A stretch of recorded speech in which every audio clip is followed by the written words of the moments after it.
Dan Illman, Mike Beer. Race number 10 at Belmont Park on Saturday is the local prep for the Belmont Stakes. It's the Grade 3 Peter Pan Stakes for 3-year-olds going a 1-turn 9 furlongs, and our coverage is presented by DRF Bets. Sign up now, get $150. DRF.com/join is where you need to go. Type in the promo code TV150. Here are the field of 3-year-olds, some of them perhaps getting ready to go to the Belmont Stakes. I'm not sure Core Beliefs is one of them, the 2-to-1 morning line favorite. He is not even a Triple Crown nominee, but Core Beliefs ran third in the Santa Anita Derby behind Justify and Bolt d'Oro and finished ahead of Instilled Regard, who ran surprisingly well in the Kentucky Derby last Saturday. Yeah. This horse's last 2 buyers, ever since they've stretched him out, he's been good. Yeah, he's bred to stretch out, and it does seem like he's really picked up his game since they've gotten more distance under him. I thought his maiden win was fine. I didn't think it was, I wasn't blown away by it, but that Longden, he could be a pretty good horse for Baffert. He got right alongside this horse, and Core Beliefs just wouldn't let him get by, outfinished him at the end. Listen, the Santa Derby is what it is. He was never going to win that race.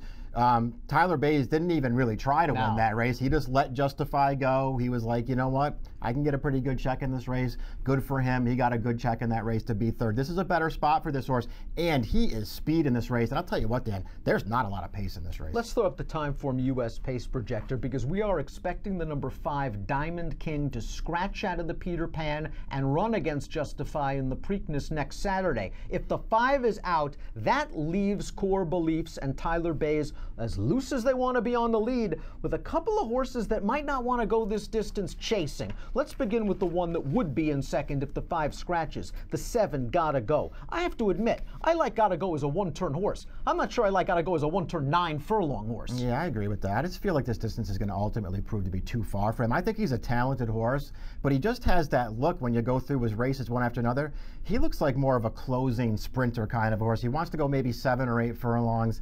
I do not like him going the 9. We'll see what happens. The scratch doesn't necessarily, I don't even know if the scratch really helps this horse, but we'll see if it does. It's worth pointing out that the Timeform US pace projector, that will update after scratches come in. So if you're looking at it, go back to the PPs after scratches. That will update. Blinkers on. We have a bullet workout since the last start. We're assuming blinkers were on with that workout. His best race, though, did come 7 when he was really just sort of a clunk up second behind Strike Power. I thought he ran well in that race, although he might have been aided by a nice inside post. The 6 is High North, who's going out for Brad Cox, just having a sensational year. Monomoy Girl, winner of the Kentucky Oaks last week. Here is a formulator fact that worked out for Monomoy Girl. Past year, last out winning 3-year-olds in dirt routes, 42%, a $3.69 ROI, and this horse just felt very handsome in blinkers last time out. And a little class relief didn't hurt either. No, the class drop really worked out well for him, but he ran well in that race, sort of on the outside the entire way. It was a new top figure for him. The horse that he managed to outfinish at the end there, that's a Baffert horse. I think that he shipped over to Oaklawn.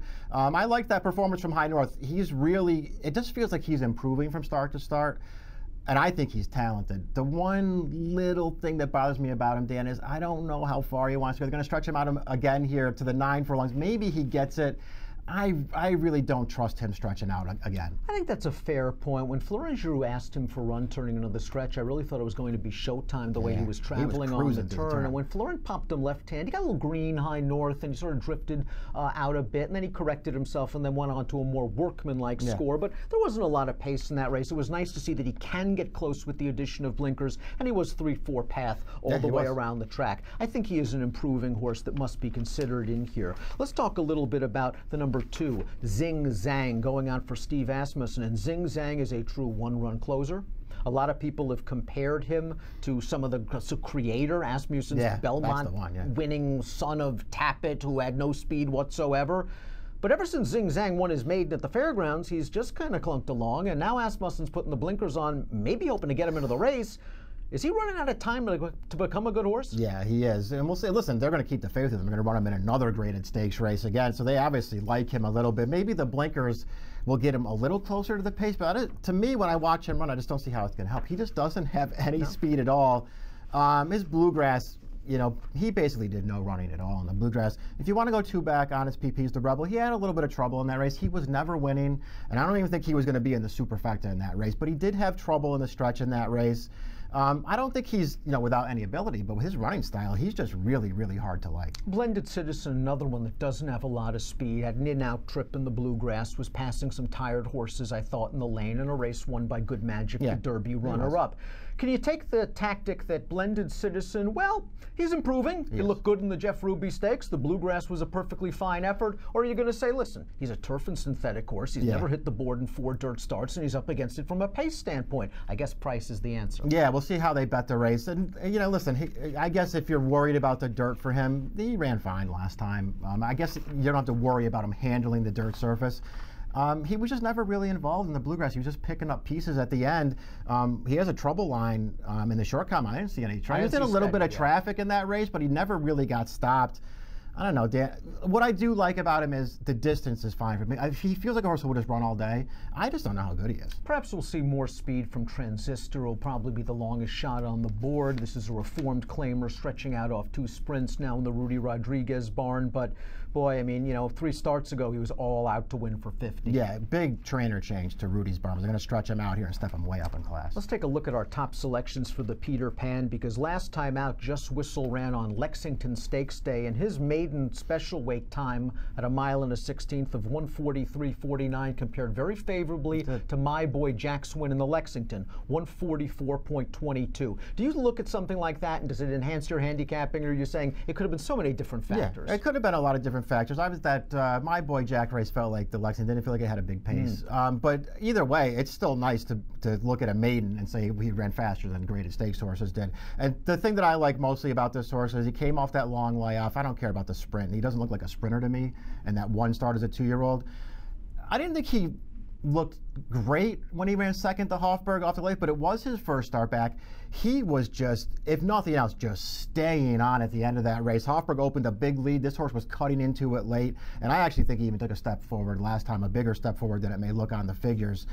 He got a really good trip in that race, but he got himself more involved early. He stayed on again through the stretch. He's really, really well-bred and improving. And I just think, unlike a lot of horses in this field, I just think he wants 9 furlongs and maybe more. This horse looks to me like he's going to go all day long. Does he have enough speed to stay close? You'll know he'll be ahead of Zing Zang, and you'll know he'll probably be ahead of Blended Citizen. The question is, how fast are they going to be going, and how far behind is he going to be? Listen, he wasn't that far behind at Keeneland last time, and they did not walk on the lead. That was actually a very legitimate pace. He did not get outrun by it. He just sort of sat maybe middle of the field and then came running through the stretch. I just think this horse is headed the right way and wants the distance. I think he's got the most upside of any horse in this field. He is 5-1 on the morning line. That obviously will change with the scratch of Diamond King, but you're going 3-6-1. I liked what I saw from High North last time out with blinkers, and I think he gets the jump on Just Whistle and some of the other key horses in this race. The question is, how much of a fight's Core Beliefs going to put up? Maybe he won't be able to go past morning line favorite Core Beliefs, but I think this race is going to be controlled up front. I don't think the pace is going to be fast. Again, keep an eye out for that updated Timeform U.S. pace projection. I wouldn't be surprised if a blue bar happens to show up. 6-1-4 for me in the Grade 3 Peter Pan Stakes at Belmont on Saturday, and you can play it with your new DRF Bets account. $150 bonus. DRF.com/join. Promo code TV150. Approximate post time for the Peter Pan, 6:18 Eastern on Saturday. Best of luck.